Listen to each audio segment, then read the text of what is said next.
Tucker Carlson is a Jew hater. I know, he and his supporters will say he's just criticizing Israel, and not everyone who criticizes Israel is an anti-Semite. And that's true. I also don't like name calling because it is the easy way out, trying to disqualify someone without addressing what they actually say. But in the case of Tucker Carlson, it has become unavoidable. Originally, I planned to make a debunking video about his latest episode where he interviewed a nun from Bethlehem. It was so embarrassingly low level, it was painful to watch. At least if he brought someone interesting with a legitimate critique of Israel. But this nun from Bethlehem, it was embarrassing. And Steven Crowder has already made a video about it, covering all the important points. Because Tucker Carlson has an absolute obsession with Israel and the Jews, I decided to make a video about him and his channel, not just a debunking of one specific video. And what's strange about his obsession is that even though he's a conservative, religious right-winger, his fixation on Israel looks exactly like the obsession we see on the radical left. Some of Carlson's criticism is legitimate. He points out that America spends billions supporting other countries, while things at home aren't going well.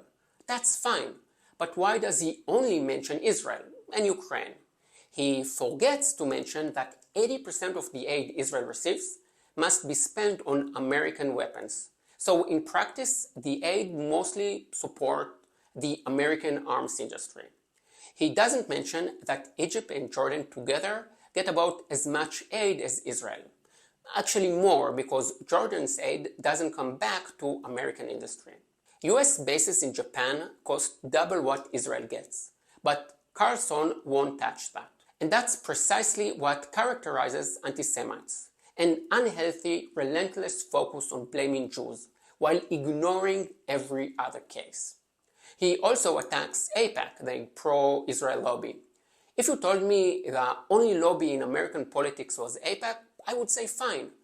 But the reality is there are countless lobbies. And unlike others, AIPAC is funded not by the State of Israel, but by American Jews and Christians who believe in shared values between America and Israel. Meanwhile, countries like Japan, Saudi Arabia, Qatar, and the UAE pour billions directly into American politics, much more than Americans donate to AIPAC. Here is something even worse. Qatar has funneled over $5 billion into American higher education in the past 2 decades.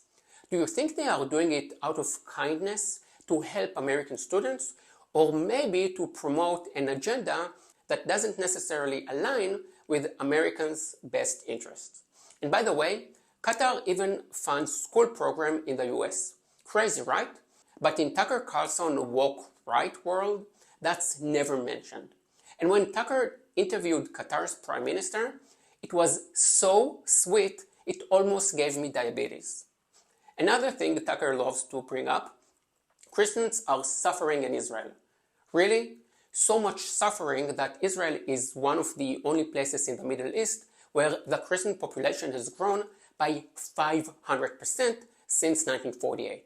From about 35,000 to around 180,000. Meanwhile, Gaza Christian population down by 50%. Lebanon, Syria, Iraq, same story. Massive decline. Egypt, ongoing kidnapping of Christian girls. Terror attacks on churches. How many Christians have been murdered in Israel for being Christians? 0. How many churches blown up by Jews in Israel? 0. The worst thing some Jews have done is spit on monks in the old city of Jerusalem. It is ugly, it is disgusting. I've personally witnessed it once as a tour guide. And yes, it happens occasionally in very specific spots. Mount Zion, the Armenian Quarter, Via Dolorosa. But let's keep perspective. These are rare incidents. And it is spitting. The chance of Christians being attacked in Israel is practically 0 compared to the chance of a Jew being attacked in the United States. 4 or 5 pro-Israel activists have been murdered in America in the last 2 years. and there are thousands of anti-Semitic incidents, vandalism, assaults, graffiti against Jewish institutions. And that's the pattern. Against the US foreign aid? Fine, then mention Japan, Korea, Egypt, Jordan. Against lobbying? Fine, ban all foreign lobbying, not just Jewish and Israeli. Concerned about Christians in the Middle East? Great, then talk about the genocide of Christians happening across the region. But if you are outraged by a Jew spitting on a monk in Jerusalem while ignoring Muslim kidnapping Christian girls in Egypt or blowing up churches in Syria, you are a Jew hater. In a way, I get it. Jews and Israel are fascinating. But if you are going to talk about us non-stop, at least tell the truth. Instead, Carlson gives platform to people who distort history, like historians who claim the German army murdered millions for humanitarian reasons because they didn't have enough food. Why not tell the truth? The positive side. Tucker, you probably know America better than I. If you are mugged in the street, will the attacker be Jewish? If there are riots in your city, will Jews be the one looting stores and beating cops? Here is something you probably don't know. Jews pray every week for the success of the countries they live in. Yes, in every synagogue worldwide, Jews say a prayer for the welfare of the government, the king, president, or prime minister.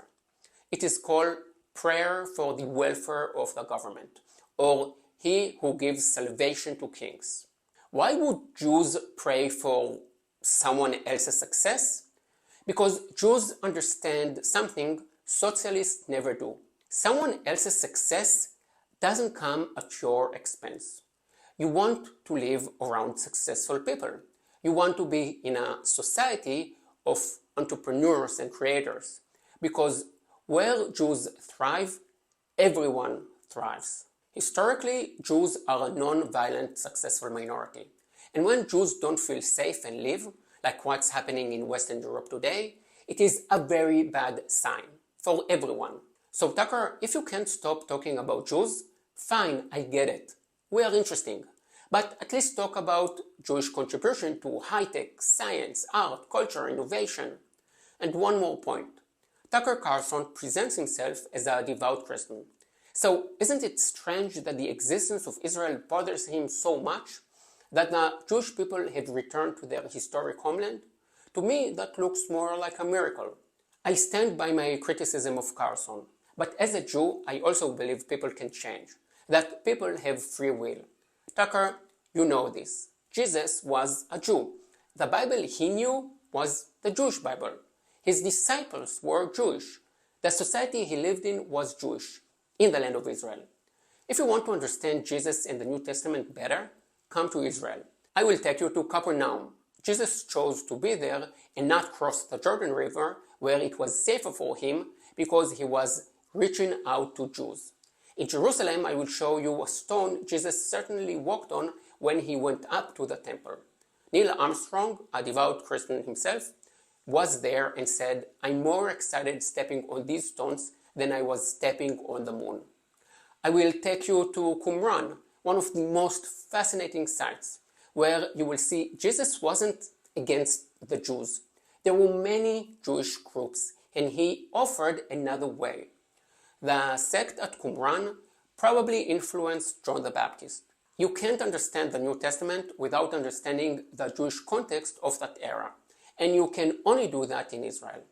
And when you will walk around Israel, you will see how safe it is to be Christian here. I'm sure after a visit, your perspective would change. My next video will be about something Tucker Carlson hasn't touched yet, the Islamization of America. So subscribe to the channel and don't miss it. And come to Israel.